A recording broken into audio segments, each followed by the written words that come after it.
હમણાં થોડા દિવસો પહેલાં આપણે અહીંયા વાત કરી હતી કે મહેરબાની કરીને ચાઇનીઝ દોરા આવનારી ઉત્તરાયણમાં ન વાપરવા. સાણંદ ખાતે એક મોટો જથ્થો મહિના દિવસ પહેલાં પકડાયો હતો, એની પણ વાત આપણે કરી હતી. હવે ગુજરાતની પોલીસે ગુજરાત હાઈકોર્ટમાં એક એફિડેવિટ ફાઇલ કરી છે અને એમાં ચોંકાવનારા આંકડાઓ બહાર આવ્યા છે.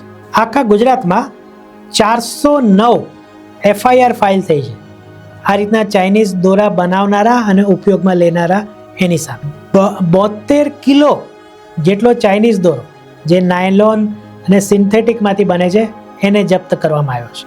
આ તમામ જથ્થાની કુલ કિંમત 2.67 કરોડ જેટલી થવામાં આવી છે અને આની પાછળ 450 લોકોની ધરપકડ કરવામાં આવી છે.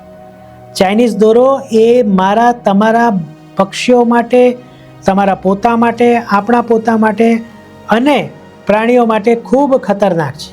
આણે ભૂતકાળમાં પણ કેટલા બધા લોકોનો જીવ લીધો છે. તો મહેરબાની કરીને આ મકર સંક્રાંતિએ ચાઇનીઝ દોરાનો ઉપયોગ કરવાનો ટાળો, અથવા તો જ્યાં પણ આ વેચાતો હોય તો એની ફરિયાદ નજીકના પોલીસ સ્ટેશને કરો.